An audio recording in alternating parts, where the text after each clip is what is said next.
Mañana también nos permite tener invitados y invitadas cada mañana. Hoy hemos invitado a una buena amiga, característica de ella es ser defensora de los derechos humanos. Para mí es un honor saludarla y tenerla compartiendo con nosotros. Es periodista, es feminista, es defensora de los derechos de las mujeres. Por muchos años se ha mantenido al frente para tratar de que a la mujer en Honduras se le dé el debido respeto, aún a riesgo de su propia vida, pero la licenciada Honorina Rodríguez se ha caracterizado siempre por defender los derechos de la mujer. Así que es un gusto saludarla, gracias por atender la invitación esta mañana para que platiquemos un poco de cómo está la situación de las mujeres en nuestro país. Buen día, Javier. Muchísimas gracias de verdad a usted, a Canal 36, por permitirnos estos espacios para poder compartir con su inmenso auditorio toda esta problemática de violencia en contra de las mujeres y todas las implicaciones que eso tiene, cómo se está atendiendo, cómo se ha incrementado producto de las medidas tomadas a raíz de la COVID. Y bueno, de verdad gracias por todo, porque realmente se necesita. Las mujeres estamos alarmadas, exigiendo que las autoridades pongan mano definitivamente, que tomen la ley en sus manos, pero que apliquen también desde la conciencia, Javier. Bueno, vamos entrando en tema ya. El tema de hablar del tema de la mujer es tan amplio, tan complejo, tan difícil en una sociedad, y podríamos empezar con el tema de la violencia intrafamiliar, que creo que siempre ha estado ahí desde hace muchos años, pero que ahora se vuelve más visible, porque día con día más mujeres van perdiendo el temor a denunciar lo que ocurre a lo interno de sus viviendas, pero también otras que públicamente en la calle los hombres violentan los derechos de la mujer. Durante esta temporada de COVID-19 tengo entendido que hay una importante cantidad de denuncias que se han presentado en este tema de la violencia intrafamiliar.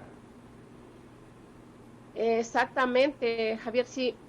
Imagínese que en total de todo lo que es violencia en contra de las mujeres, porque no solamente es violencia doméstica, violencia intrafamiliar, sino violación, intento de violación, trata de personas, explotación sexual, comercial, y hay otros que se dicen no determinados porque tal vez se trata de violencia de hombres a mujeres que no precisamente sean sus parejas, pero de acuerdo a los datos proporcionados por el Sistema Nacional de Emergencia en el 911, dice que 20,000 denuncias son de violencia intrafamiliar, es decir, pero a las mujeres. 30,000 denuncias que son específicamente de violencia doméstica. En global, total, solo en el tiempo de pandemia son más de 40,000, y en el año, o sea, de enero a julio, son 57,000, a julio son 57,000 denuncias que ha tenido que atender el 911, de las cuales algunas las remite por cuestión de flagrancia a la policía. Pero también el 911 tiene un área con 2 psicólogas y atienden la llamada para remitir. También el 911 hace coordinación con el programa de Ciudad Mujer y el Ministerio. Decía, alarmadas ante toda esta situación, porque también así, o sea, la violencia intrafamiliar, la violencia doméstica y todos los tipos de violencias en contra de las mujeres cada día se incrementan, y este periodo que ha sido de confinamiento, de estar encerrados en las casas toda la familia, pues yo no lo vería como una cuestión a la que hay que aburrirse y una cuestión a la que trae problemas psicológicos ni nada de eso. Al contrario, pensaría que son espacios que se nos proporcionan para poder convivir más en familia, para que haya más comunicación, pero lejos de eso realmente es una pena porque ha sido utilizado para agredir a las mujeres. Entonces, nosotras decimos, bueno, las mujeres estamos viviendo otra pandemia, que es la violencia contra nosotras, que implica estar 24/7 con el agresor y con varias limitaciones, Javier, porque eso también es lo preocupante y lo grave. Una, no hay transporte. Dos, las mujeres no tienen dinero, ¿verdad?, para poder salir. Tres, para las llamadas, imagínese usted, para que haya llegado a 57,000 llamadas en el 911, cuando no todas las mujeres pueden llamar, porque algunas están tan intimidadas que no pueden ni siquiera usar su teléfono para hacer una llamada así para denunciar algo. Entonces, no hay transporte, difícil la comunicación, no hay recursos económicos, porque también, mire Javier, 1/3 de las mujeres en el país son madres solteras. Un alto porcentaje de mujeres trabaja en el sector informal de la economía. Y en estos momentos, donde todo ha estado clausurado, imaginémonos cómo está la situación. Y además de eso, los femicidios y las consecuencias de todo eso.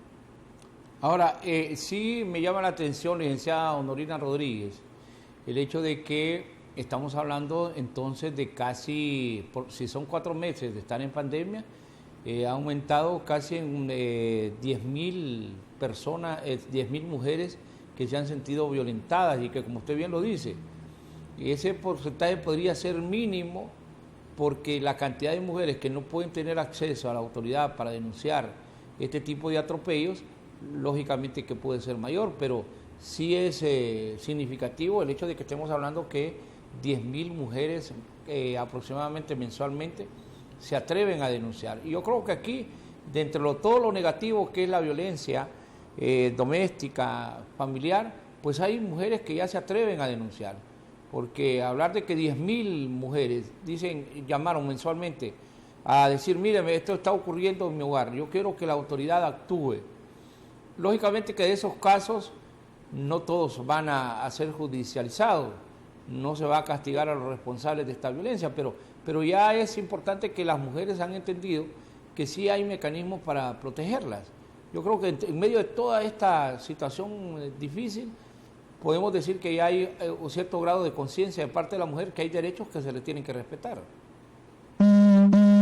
Sí, pues diríamos que producto de todo ese trabajo que se ha venido haciendo como movimiento de mujeres, pero en bastante tiempo, licenciado Javier, porque estamos hablando de más de 35 años de trabajo de forma ininterrumpida, porque el movimiento de mujeres ha tenido de lucha, de conquista, luego ha habido sus varones, le podríamos decir, y luego surge otra vez, pero ahora estamos hablando de más de 35 años de forma sistemática, y sin embargo, pues no es fácil todavía, pero imagínese usted que las que han podido denunciar son esas 57,000, que andamos en un promedio de por 8,000 por ahí, por mes, pero si esto lo multiplicáramos en realidad por 2 mujeres más que no pueden denunciar por diversas razones, ¿qué estaríamos hablando? De 150,000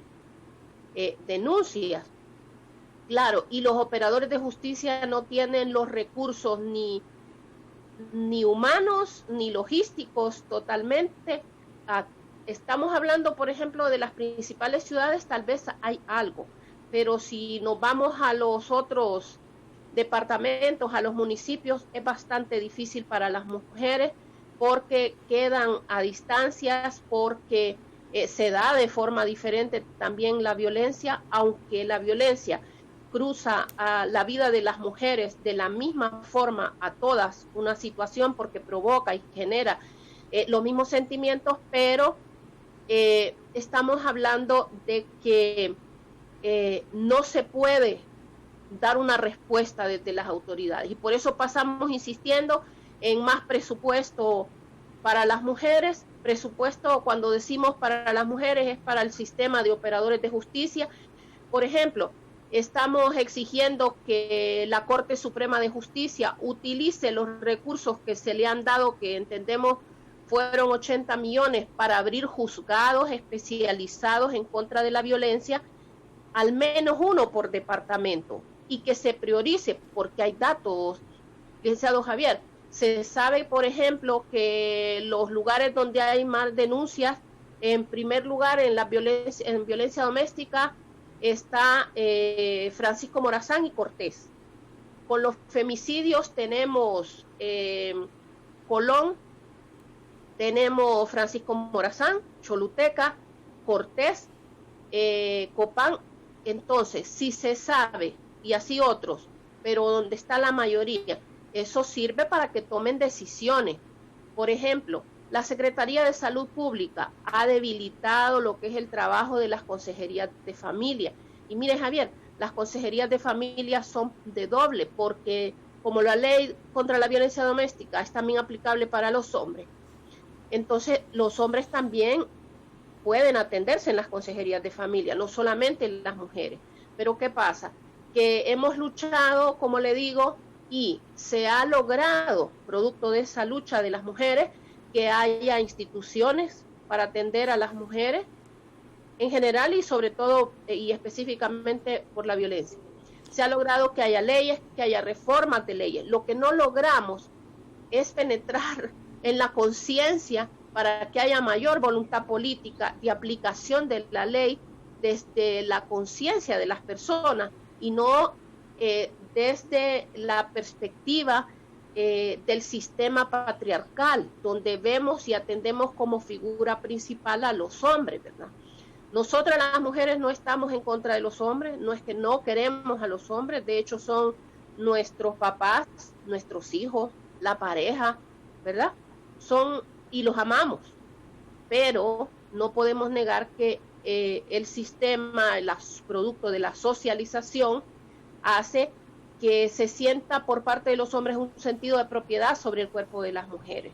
Y eso provoca que haya unas relaciones desiguales de poder. Y esas relaciones desiguales de poder provocan la violencia y hasta el último grado, que es el femicidio. Porque solo en este tiempo de pandemia, licenciado Javier, tenemos más de 90 mujeres asesinadas. Y en lo que va del año, 162 mujeres asesinadas.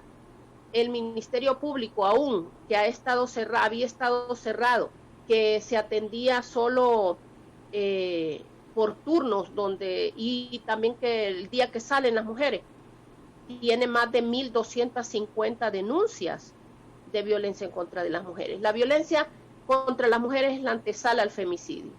Si no la atendemos, provocámoslo. Ahora, hay algo importante en esto que quiero que lo recalquemos. Se ha creído siempre que las mujeres defensoras de derechos humanos son enemigas del hombre.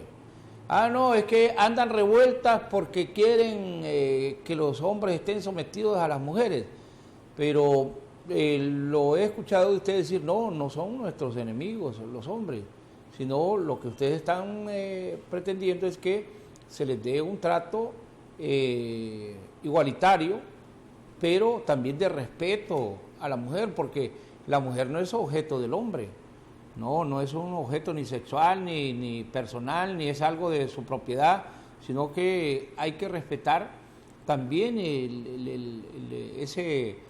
esa oportunidad que tienen las mujeres como derecho de decir me gusta algo o no me gusta, pero no creer el hombre que él es el que manda y el que tiene que imponer las leyes de manera violenta dentro de la relación de pareja. Y es importante esto que usted ha dicho, porque regularmente se quiere desprestigiar el trabajo de las defensoras de las mujeres diciendo, no, es que ellas mantienen una posición radical contra el hombre. Pero usted lo ha aclarado esta mañana, me parece que por eso es oportuno reiterarlo, cuál es la posición de ustedes como defensoras de las mujeres en Honduras. Sí, Javier, imagínese, yo sé y entiendo que los sentimientos de ustedes los hombres, como los de nosotras las mujeres, con respecto a la familia, a los hijos, a las hijas, es el mismo. Y yo no me puedo imaginar cómo, como hombre, por ejemplo, yo pudiera tolerar o aceptar que golpearan a mi hija, a mi hermana. Entonces, nosotras las mujeres, o el feminismo no es más que una lucha reivindicativa de derechos, pero no porque ahora nosotras queremos tener el poder porque los hombres lo han tenido siempre, porque nosotras queremos ser igual que los hombres, no, para nada. Nosotras y los aportes que hace el feminismo más bien es buscar ese punto de equilibrio entre ustedes y nosotras, que haya relaciones más equitativas entre ustedes y nosotras, es decir, entre los hombres y las mujeres.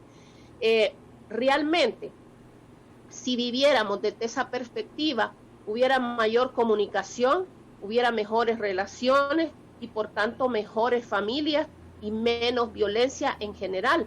Porque imaginémonos, licenciado Javier, una familia en donde los niños y las niñas ven todos los días golpear a su mamá o escuchan todos los días gritar a su papá, ven que su papá está alcoholizado en otras ocasiones, ven que su papá no llega regularmente a su casa. Es decir, todo ese tipo de cosas se convierten en violencia y lo grave también es que yo pienso y hacemos por eso un llamado a la población, a todas las personas, hombres, mujeres, jóvenes y todo, a concienciarse un poco más de esto, porque cuando se violenta a las mujeres, sí, lo recibimos de forma directa y personal, pero también eso afecta a los niños, a las niñas, a la demás familia, a los alrededores. Entonces, al final, es toda una sociedad la afectada. Por otro lado... Licenciada, pero fíjese que usted tocaba un tema ahí, disculpe que esto es más que una entrevista, una conversación, y me parece que tenemos que también resaltarlo. Los altos niveles de consumo de alcohol y de drogas en el país tienen una incidencia directa en la violencia, tanto intrafamiliar como doméstica, en el abuso hacia la mujer, pero también es el hecho de que en la libertad, y no es cuestionar la libertad ni de los hombres ni de las mujeres, pero ya en ese aspecto del consumo de alcohol y de drogas, como que sí hay democracia. Ahí se pelean los hombres y las mujeres por el consumo de estas sustancias que después provocan violencia a lo interno de los hogares y de la sociedad misma. Claro, es que tenemos problemas serios, licenciado Javier, porque ahora no podríamos decir que es generalizado el hecho de que diferentes tipos de drogas estén afectando tanto a hombres como a mujeres, porque la razón principal por la que se da la violencia en contra de las mujeres es el sistema patriarcal que fundamenta, que propicia, promueve, socializa esas relaciones desiguales de poder, pero son alicientes, ¿verdad?, o agravantes este tipo de situaciones. Y nosotras no somos partidarias de que la violencia se debe atacar con violencia. Porque, por ejemplo, no le podemos decir a las mujeres que si un hombre le pegó, que entonces le pegue. No. Si se da, bueno, ni modo, ¿verdad? Pero nosotras somos más de fortalecer las capacidades de las mujeres, decirle a las mujeres que hay salidas, que no hay que callar, que hay que denunciar. Los procesos, lamentablemente, el licenciado Javier, no son fáciles, porque hay que ir que a veces a la policía, a veces al Ministerio Público, a las fiscalías, que después al juzgado, que después en el juzgado a veces los hombres incumplen y uno por miedo no va y lo denuncia que incumplió o porque lo amenazó. Entonces, si yo solo yo sé realmente de lo que es capaz. Entonces, por ejemplo, en los juzgados se presentan más de 19,000, 20,000 denuncias por año. Así ha sido hasta ahora. Imaginémonos estos tiempos de pandemia, cuánto va a ser, a pesar de que estuvieron cerrados bastante tiempo. Pero como digo, todas esas cantidades, todas esas situaciones y todas las cuestiones que vamos mencionando debieran servir a las autoridades para que orienten su toma de decisiones y ver cómo es que van a ir atendiendo esto. Porque en el caso de los femicidios o en el caso de la violencia, nosotras decimos más juzgados contra la violencia, que se abran casas refugio para protección de la vida de las mujeres y de sus hijos y sus hijas, porque las mujeres, hasta la experiencia que tenemos, nunca se van solas y dejan los hijos. Cuando tienen miedo y está en peligro su vida, andan con sus hijos y sus hijas. Entonces, el Estado debería tener esa respuesta. Por otro lado, por ejemplo, licenciado Javier, fíjese que el Código de Trabajo, para muchas cosas, bien que lo toman y lo agarran. Hay una parte del código, que en este momento no tengo el número, del Código del Trabajo, dice que una empresa que tiene más de 20 trabajadores o trabajadoras debiera tener un espacio para cuidado de los niños y las niñas, es decir, guardería, vaya, o centro de cuidado de niños y niñas. Y eso es tan factible para cada municipalidad, porque con fondos municipales, con donaciones, porque ustedes saben que la cooperación no va a negar recursos para atender niños y niñas, sería difícil. Aportes de gobierno central, aportes de los padres y madres, o sea, son cosas que realmente pueden contribuir mucho para prevenir violencia. Parece mentira, pero en el caso de los femicidios, imagínense cuántos niños y niñas quedan huérfanos, porque si lo promediáramos en 3 y en 10 años hay más de 5.500 mujeres asesinadas.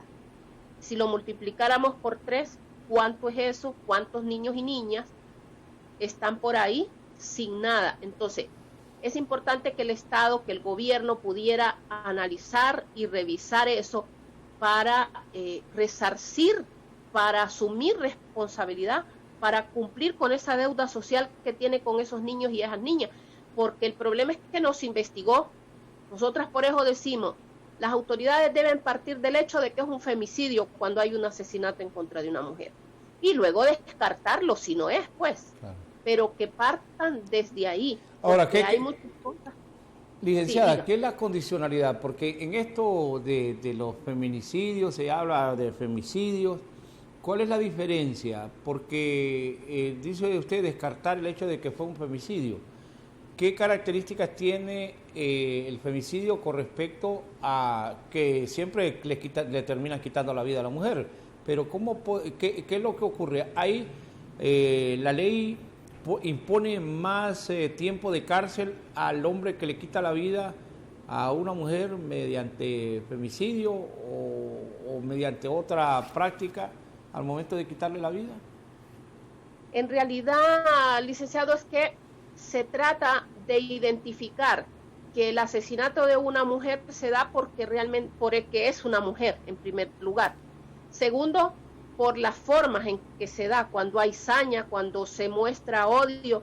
Por ejemplo, si una mujer fue asesinada pero la golpearon totalmente primero, y sobre todo sus partes íntimas.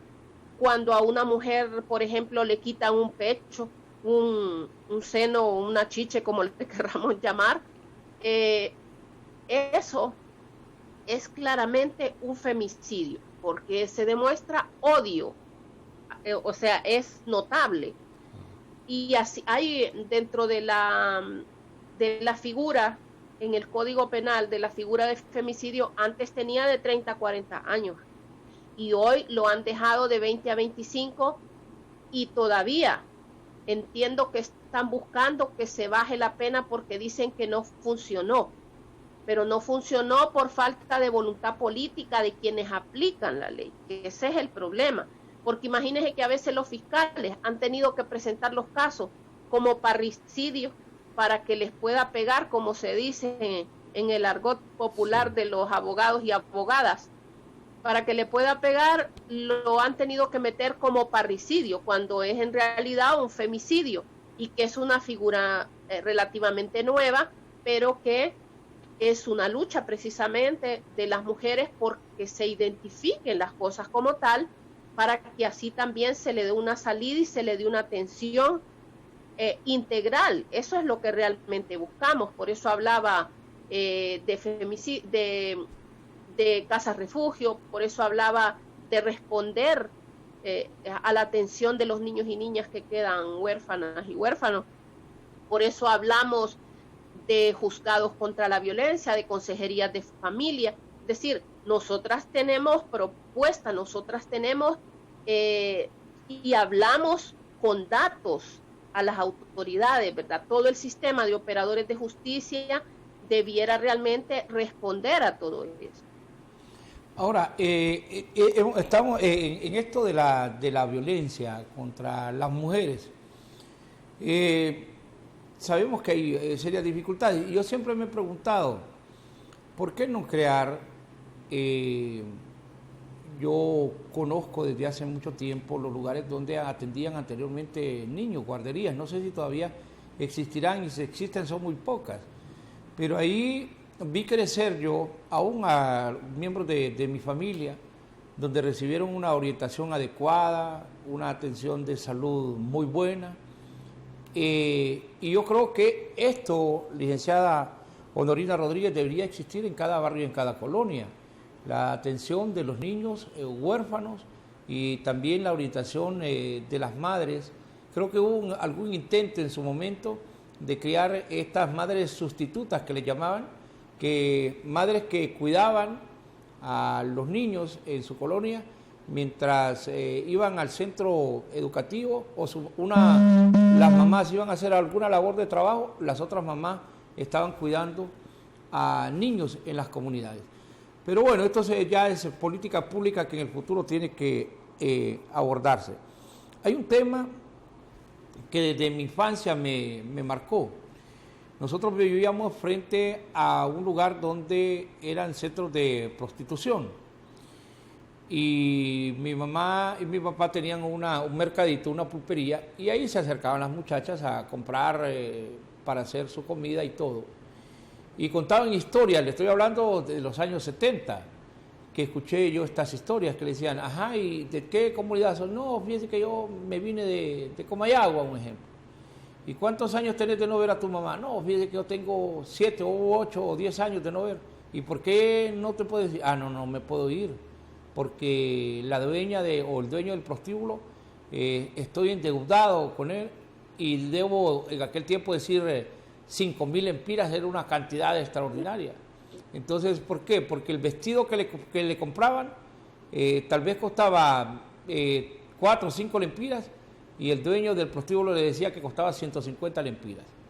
Entonces estaba atada ahí. Pero siento que esto de poco a poco ha ido cambiando,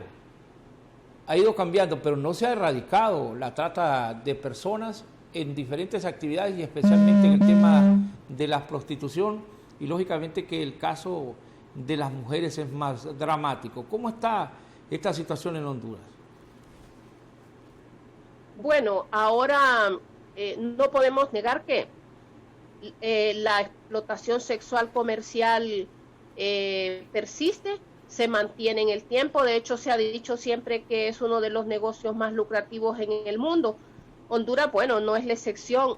Se disfrazan también, el licenciado, de otro tipo de negocios, ¿verdad? A veces son spa, a veces son como gimnasios, a veces, y están también organizadas las trabajadoras sexuales, ¿verdad? Que están organizadas en una red, pero ahí no está la mayoría de mujeres, y estas mujeres viven, me puedo imaginar, en estos tiempos de pandemia han pasado bastante difícil, bastante complicado, y eso todas, tanto las que están en centros, digamos, donde tienen todas las posibilidades, como las que están en la calle. Javier, la verdad es que la prostitución debería ser prohibida, ¿no? Porque es una de las formas de violencia más terribles que pueden existir, porque significa desde tener unas relaciones sexuales con alguien a que realmente ni siquiera, ¿verdad?, interesa, y de por sí ya las relaciones sexuales en una muy buen alto porcentaje no se dan exactamente porque las dos personas quieren. No se ha considerado de hecho a las mujeres como parte decisoria para eso. Entonces, yo no tengo muchos datos con respecto a ellas, pero sí sabemos que son violentadas incluso hasta por la policía. Por lo menos las que están organizadas tienen registros de abusos por parte de autoridades, porque como saben que ellas se dedican a eso, entonces o les prohíben, las chantajean, vaya.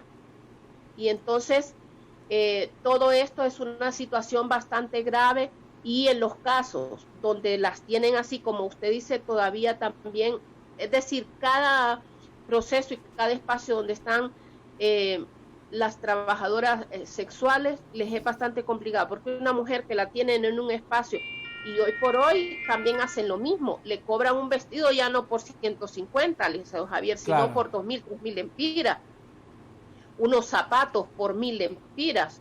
Entonces, las mujeres realmente nos encontramos en situaciones bastante difíciles, porque imagínense que la casa, que es el espacio donde deberíamos estar y sentirnos más seguras, es el espacio más inseguro para nosotros. Pero las mujeres enfrentamos violencia en la casa, en la calle, en el trabajo, en la iglesia, en la comunidad y en todos los espacios. Entonces, por eso es que también se hacen los llamados a las autoridades.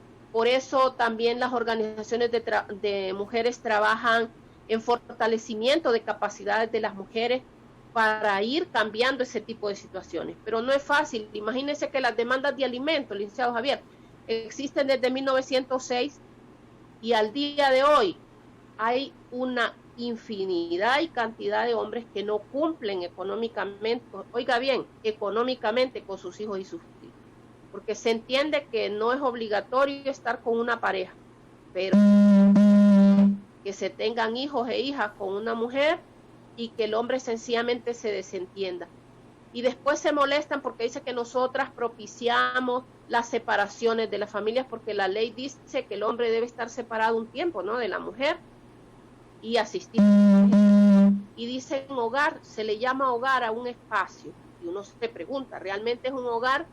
Un espacio donde hay gritos todos los días, golpes todos los días, donde no hay a veces que comer porque él no cumple con su responsabilidad. Son preguntas que uno se hace. Claro. Ahora, interesante todo esto que estamos dialogando en lo que respecta al tema de las mujeres, pero si hay alguna queja de, por ejemplo, los tribunales, experiencias que yo he visto de gente cercana, un caso en particular, tal vez de un padre que va y quiere contribuir económicamente, pero se cierra la señora que no quiere que el caballero vea a su hijo, y no hay ninguna acción coercitiva que obligue a que el papá pueda ver también a sus hijos, como peleamos también porque las mujeres tengan la posibilidad, si hay una decisión de un juez de que el papá es el que tiene que tener la patria potestad, sea tratado en igualdad de condiciones. Pero parece que en los tribunales, especialmente de la familia, dicen los hombres que llegar ahí es complicado porque le toca perder casi siempre al hombre. Y me parece que tanto usted, que es defensora de los derechos humanos, como cualquier otro hondureño que esté de acuerdo con la ley, es que tiene que ser en igualdad de condiciones, sin estar prejuiciado contra cualquiera de las partes, sino el juez debe ser justo, correcto y obligar a que de ambas partes haya cumplimiento. ¿Qué seguimiento le dan ustedes a este tipo de cosas? Porque me parece impresionante que usted me diga que las demandas que hay por tener que ayudar a sus hijos sea tan complicado. Sí. No, es que, a ver, los juzgados no es que tengan un sesgo en contra de los hombres o a favor de las mujeres, pero es lógico que se siente así porque se aplica la ley. Es decir, si un hombre agredió el juzgado no puede actuar pensando, no, pobrecito, no lo puede justificar, pues, porque no es su papel. Entonces es entendible que los hombres sientan que se está siendo más favorable hacia las mujeres porque no se escucha. Pero es que realmente no hay justificación para que un hombre golpee a una mujer, no hay justificación para que un hombre agreda psicológicamente, emocionalmente a una mujer, y menos a sus hijos y a sus hijas, imagínense. Entonces, no es fácil porque, como decimos, a ver, llegan a un juzgado. Yo tengo un caso de una mujer, lo voy a tratar de decir rapidito. Sí. El hombre incluso llega con un abogado y el abogado se molesta porque no lo dejan exponer la razón por la que le reventó la cara con la cacha de una pistola al licenciado Javier. Sí. Entonces, no es que el juez quiera estar a favor de la mujer, pero es que no hay una justificación. No es que dice, es que él andaba bolo y lo que pasó es que ella no abría rápido la puerta. Así fue. Y entonces, ¿cómo el juez, cómo la jueza va a actuar escuchándole a él? Entonces no es posible. No se trata de que hay un sesgo, no se trata de que no se atiende de forma igualitaria. Lo que pasa es que a los jueces y a la jueza les toca pesado, porque les toca realmente asumir una responsabilidad y aplicar la ley. Ahora, pero son apreciaciones de lo que uno en el diario vivir escucha. Yo por formación personal siempre he sido defensor de los derechos de la mujer. Yo lo aprendí eso de mi madre. Ella nunca fue a la escuela, no sabía leer ni escribir. Ella su juventud la pasó vendiendo en los mercados y de ahí tuvo la oportunidad de ir teniendo sus propios negocios donde ella atendía, pero tenía un alto, yo digo, sentimiento en favor de sus derechos.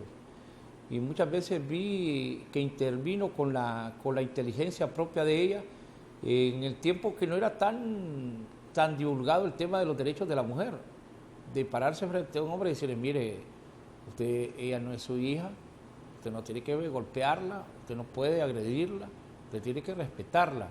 Y he escuchado testimonios de muchos hombres, mucho tiempo después, que decían, mire, fíjese que una vez yo estaba agrediendo a mi esposa y llegó su mamá, doña Berta, y me hizo conciencia, sin faltarme al respeto, de que no era la forma correcta como yo debería tratar a mi cónyuge. Y ahí estábamos, tenemos 30, 40 años de estar juntos después de esa experiencia que me tocó vivir. Entonces, yo por convicción defiendo el tema de las mujeres porque soy esposo, soy padre y soy hermano y tengo primas y tengo todavía tías a las que no me gusta que nadie les falte al respeto, que todo el mundo las respete. Entonces ese respeto que exijo para las mías también exijo para las demás mujeres de Honduras y del mundo. Pero ¿cómo podemos ir?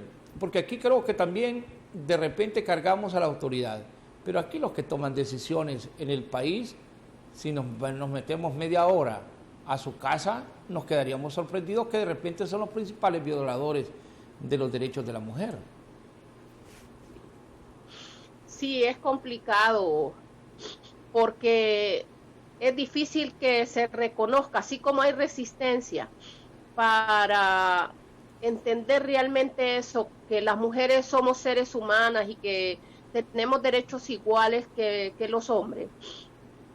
Así también es que hay violencia absolutamente, ¿qué le digo? En el 99.5 o más % hay violencia en las familias. Lo que pasa que son tipos de violencia muy sutiles.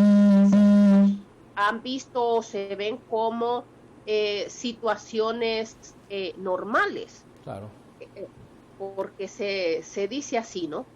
Porque, por ejemplo, no es normal que las mujeres tengamos una gran carga de trabajo, que los compañeros van a trabajar, sí, ganan el recurso económico, nosotras no ganamos, pero todo el día lo que hay que hacer en una casa con niños, con niñas y todo. Y además también se da con las que salen fuera a trabajar. Y además de eso, cuando llegamos a la casa siempre vamos a hacer algo. Es mentira que nos vamos a sentar igual que los compañeros, que los hombres. Hay responsabilidades que cumplir. Sí, entonces es difícil, pero siempre estamos haciendo llamados, como digo, a la conciencia, a ver, a entender que realmente todo debe ser compartido, claro, que debe haber más comunicación, licenciado Javier, porque la comunicación realmente es vital. Y también, por un lado, eso, ¿verdad? No callar la violencia, pero insistir en que todas las instancias que existen desde el Estado deben asumir su responsabilidad, que deben poner el 100 en esto. Y sabemos y reconocemos que hay autoridades que sí lo hacen, pero no son todas. Claro. Y como siempre se depende de la persona que esté enfrente en un determinado lugar, pues imagínese, las organizaciones de mujeres contribuyen a esa deuda social que tiene el Estado, que tienen los gobiernos con las mujeres.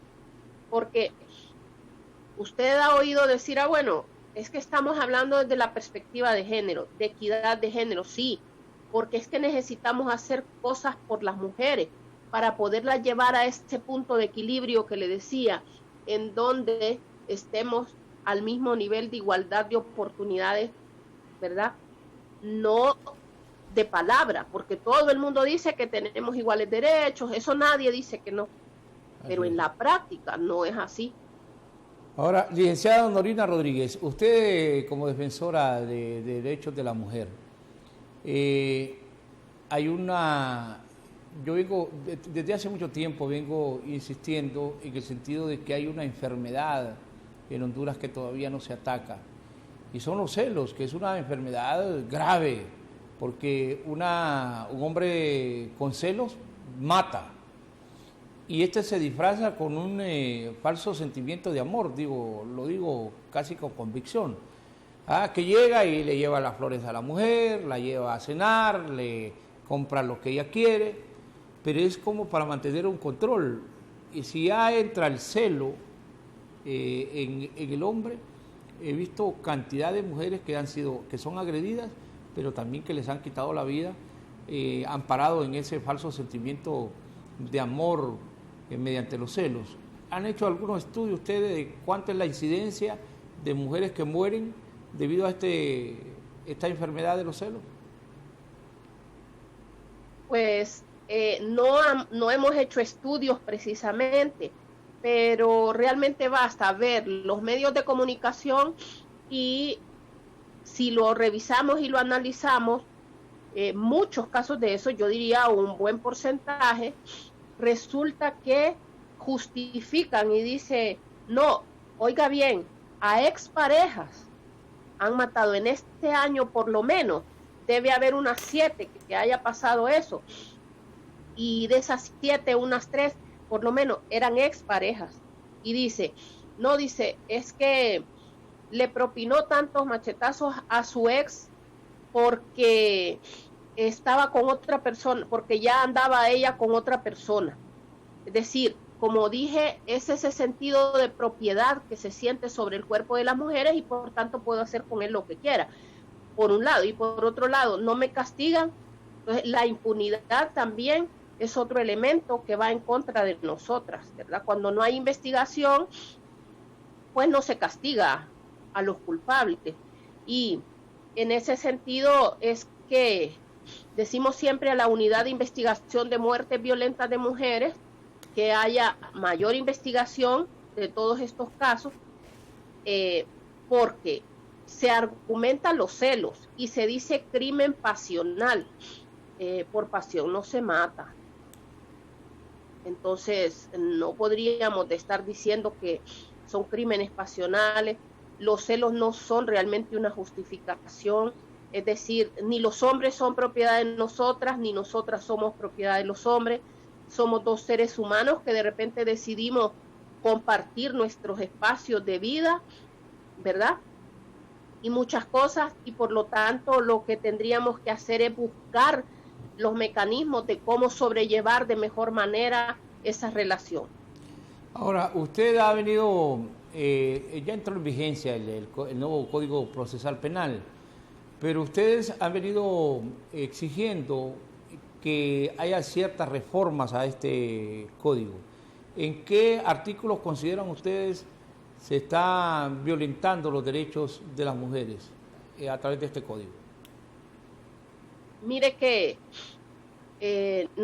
yo estoy en el espacio del Foro de Mujeres Políticas.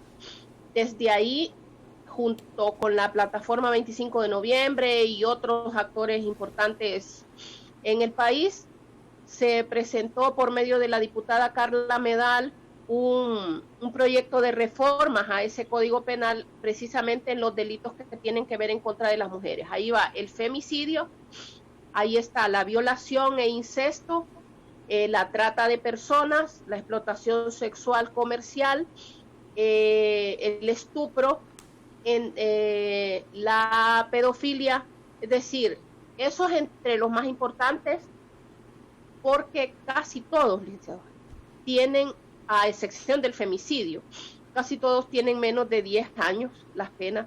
Entonces, ¿cómo va usted a persuadir si después eso es hasta fiable? Entonces al final va a pagar con unos centavos una situación de violencia que ejerció o un determinado tipo de delito en contra de las mujeres. Bueno, imagínese, creo que hace poco usted estaba diciendo que, bueno, ese código penal, estaban diciendo ustedes, se supone que está derogado, pero sin embargo el código está ahí aplicándose y todo. Entonces, ¿qué está pasando con las situaciones de las mujeres o qué va a pasar en este tiempo? Seguimos insistiendo, así que hacemos un llamado a todos los diputados y diputadas del Congreso Nacional de la República, que sabemos que monitorean medios también, para que retomen realmente esa propuesta de las mujeres por medio del Foro de Mujeres Políticas. Mire, Javier, nosotras estamos por todos los derechos de las mujeres, así también, por ejemplo, para la participación política de las mujeres. Ahora se habla de ley electoral, se habla de segunda vuelta, se habla de esto, de lo otro. La ley electoral que está ahora no es la ley que el Consejo Nacional Electoral va a aplicar, tiene que ser la ley electoral esta que se está trabajando del Consejo Nacional Electoral. Y en ese sentido ya me metía al asunto político. No, importante, siempre la participación es importante. Entonces, mire, ahí también las mujeres hicimos una serie de propuestas, 1000 reuniones con la comisión de dictamen. De hecho, don Mauricio Oliva como tal se comprometió con el Foro de Mujeres Políticas que habría el 15% de presupuesto de la deuda política para las mujeres en los partidos, es decir, que de esa deuda política se dedique el 15% para campaña de las mujeres y para capacitación de las mujeres. También que haya políticas de equidad de género en los partidos, que los estatutos hablen de la equidad de género, que haya una unidad de género en el Consejo Nacional Electoral. Y bueno, no es que no sepamos y no manejemos las otras cosas que tienen que ver con la ley, como esto de la segunda vuelta, las mesas electorales, pero para eso están todos ellos peleando y discutiendo. Nosotras lo que pedimos y solicitamos, exigimos, es que estas cosas estuvieran dentro de esa ley del Consejo Nacional Electoral. Hasta ahora, que está en nivel de borradores todavía ese dictamen, hemos logrado que esté el 15%, se ha logrado la paridad y la alternancia a cargos electivos de diputaciones y de corporaciones municipales, pero en el caso de la suplencia de los diputados se ha quedado, hasta lo que hay ahorita, que en las suplencias no vale la paridad y la alternancia. Es decir, que si usted va de diputado, usted va a escoger a la persona que va, no tiene que ser mujer. Así lo han dejado hasta ahora. Nosotros seguimos insistiendo en que se respete realmente esto de que si es un hombre es una mujer, luego y así sucesivamente hasta tener la planilla completa, porque está lo de que se respete lo del 50% también. Y estamos también porque se forme y se capacite a las mujeres para que vayan, cuando estén en estos cargos de elección, si ganan y están en esos espacios, también tengan una actitud de conocimiento, de experiencia sobre las necesidades, tanto prácticas como estratégicas de las mujeres.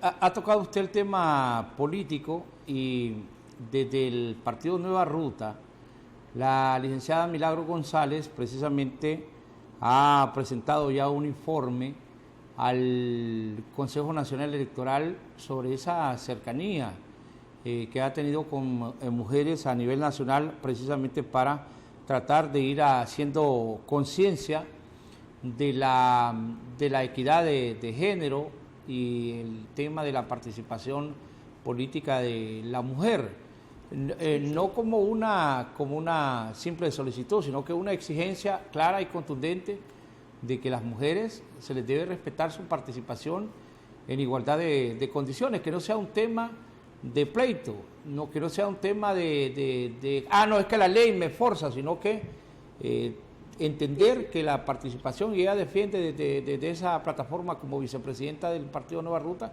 que las mujeres tienen que respetársele la cuota de participación política dentro de las instituciones que se han organizado con el fin de administrar el país.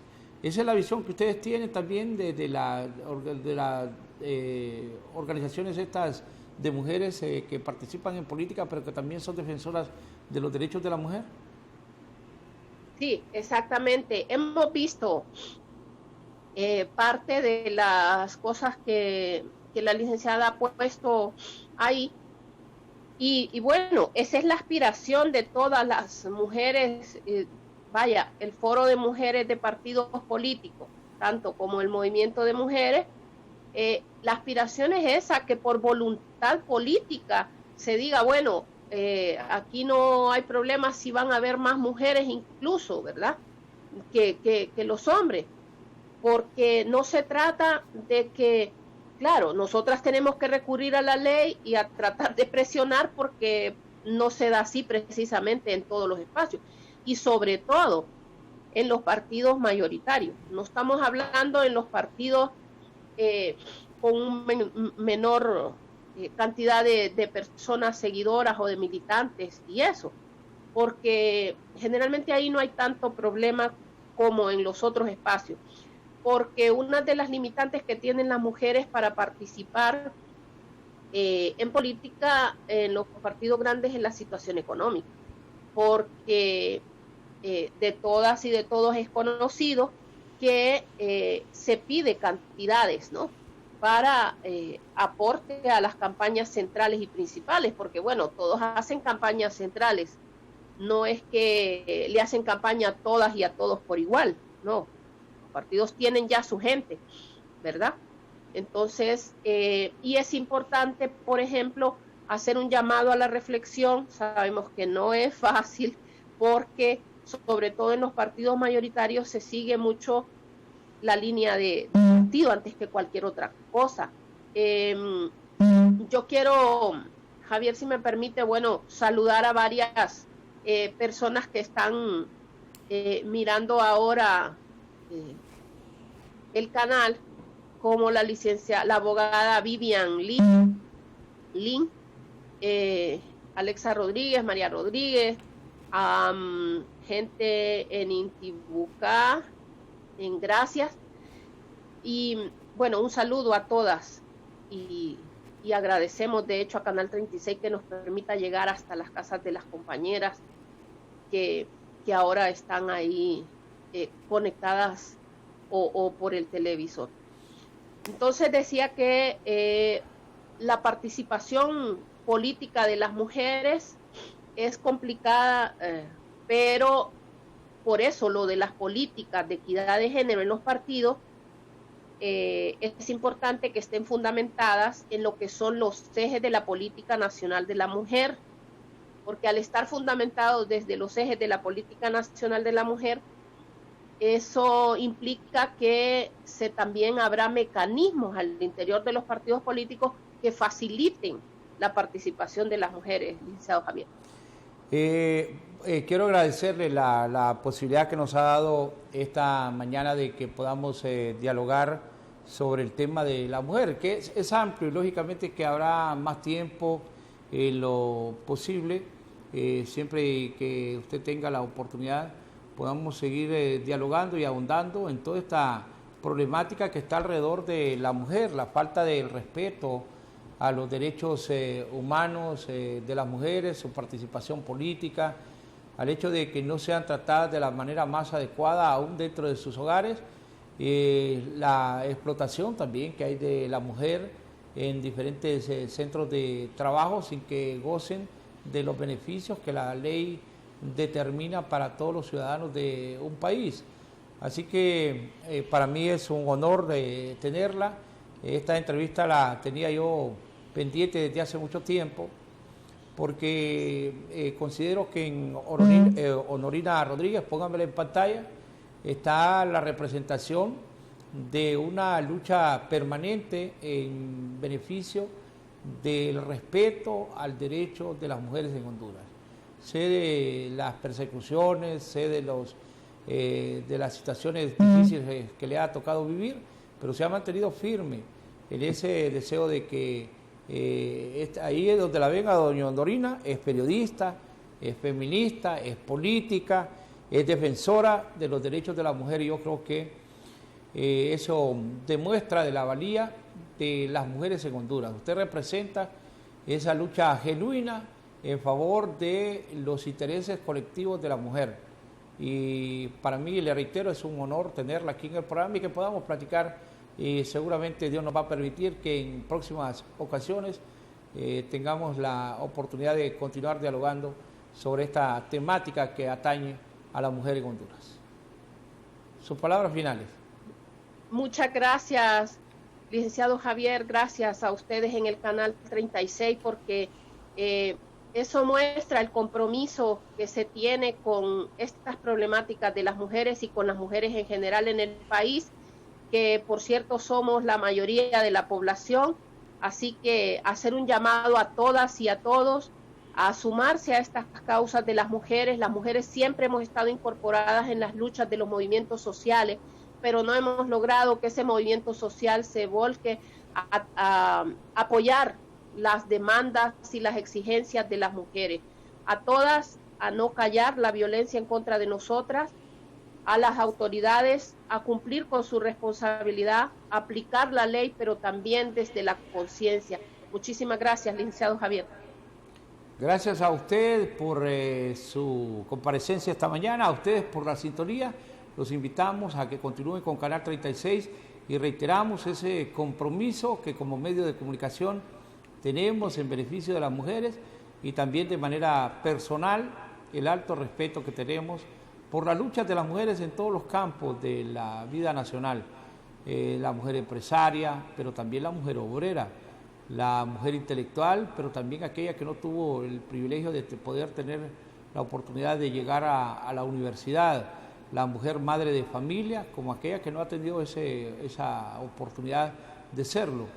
A todas ellas debemos de respetarlas, porque en primer lugar son seres humanos que tienen sus derechos y que tenemos que respetarlos.